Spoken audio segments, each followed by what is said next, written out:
Hello दोस्तों, स्वागत है आपके अपने यूट्यूब चैनल लोधा क्लासेस में। आज हम सीखेंगे परिमेय और अपरिमेय संख्याएं क्या होती है। तो सबसे पहले हम देखते हैं परिमेय संख्याएं, जिन्हें इंग्लिश में बोलते हैं रेशनल नंबर्स। तो क्या है इसकी परिभाषा, चलिए लिखते हैं हम यहाँ पर। वे संख्याएं जिन्हें P/Q के रूप में व्यक्त करते हैं उन्हें परिमेय संख्याएं कहते हैं। जहाँ P और Q पूर्णांक है एवं Q नॉट इक्वल टू 0।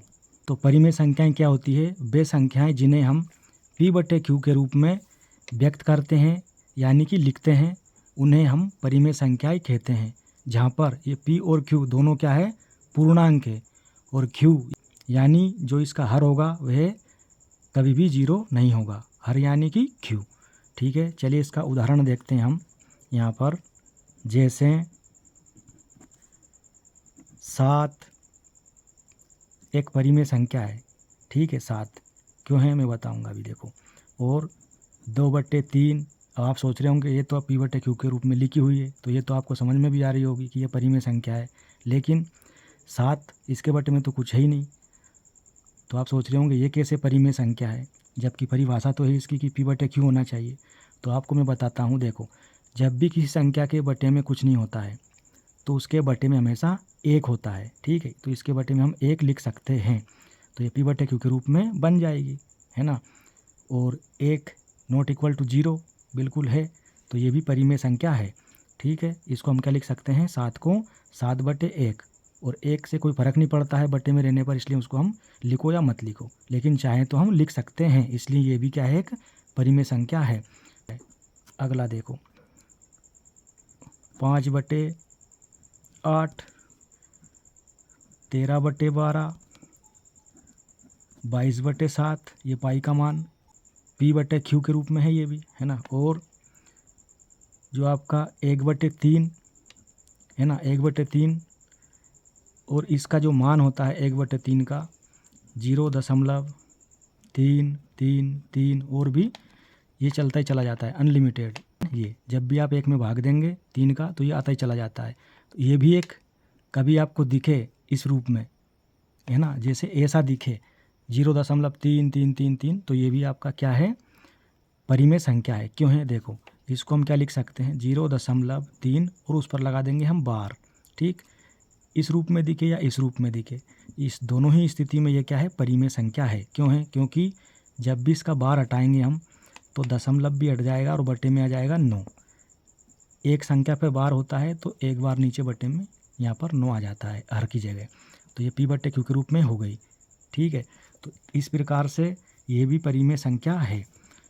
अब देखो, यदि मान लीजिए कोई संख्या इस रूप में हो कि उसके बटे में 0 आ जाए, जैसे 5 के बटे में 0 है, तो ये परिमेय संख्या नहीं होगी, क्योंकि यहाँ पर हर 0 हो गया है, हर यानी कि Q। जबकि कहा गया है कि Q जो है वो 0 के बराबर नहीं होना चाहिए, तो ये जब भी हर 0 हो किसी संख्या का तो ये परिमेय संख्या नहीं होगी। ठीक है, तो ये इसकी क्या है? परिमेय संख्या की परिभाषा और उसके कुछ उदाहरण थे। अब हम देखते हैं अपरिमेय संख्याएं यानी कि इरेशनल नंबर्स। इरेशनल नंबर्स यानी अपरिमेय संख्याएं क्या होती है? वे संख्याएं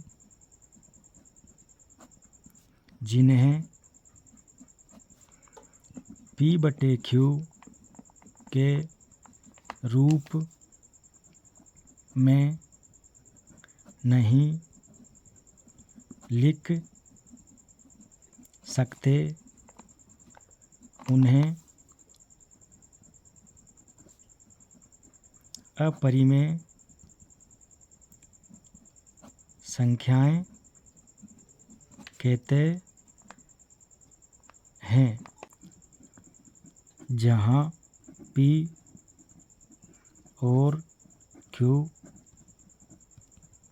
पूर्णांक है एवं Q नॉट इक्वल टू 0। उदाहरण के लिए जैसे √2, √3, √5, √7 और पाई, ये सभी अपरिमेय संख्याएं हैं क्योंकि इनको हम P/Q के रूप में नहीं लिख सकते। यदि हम लिखेंगे तो देखो √2 को यदि लिखते हैं P/Q के रूप में तो √2 के बटे में 1 लिखेंगे, ठीक। तो ये लिख तो दिया लेकिन ये पूर्णांक होना चाहिए, तो 1 तो पूर्णांक है लेकिन √2 पूर्णांक नहीं है, तो ये क्या है, अपरिमेय संख्या है। क्योंकि इसके बटे में 1 लिख दो तब भी अपरिमेय है क्योंकि ये पूर्णांक नहीं है, ठीक। इसी प्रकार से पाई भी अपरिमेय है, इसको हम 22/7 मान कर चलते हैं लेकिन वास्तव में पाई का मान कुछ और है, ठीक है। तो पाई अपरिमेय संख्या है और 22/7 एक परिमेय संख्या है। और 22/7 क्यों लेते हैं पाई का मान, क्योंकि जब हम 22 में 7 का भाग देते हैं तो उसका जो मान आता है वह लगभग पाई के मान के समान ही होता है। इसलिए सवालों को हल करने के लिए हम मानकर चलते हैं कि पाई का मान 22/7 है, इसलिए, ठीक है। तो इस प्रकार के जो भी ये संख्याएं हैं जिनको हम P/Q के रूप में नहीं लिख सकते वे सभी अपरिमेय होती है, और जिनको हम P/Q के रूप में लिख सकते हैं वह परिमेय होती है, ठीक है।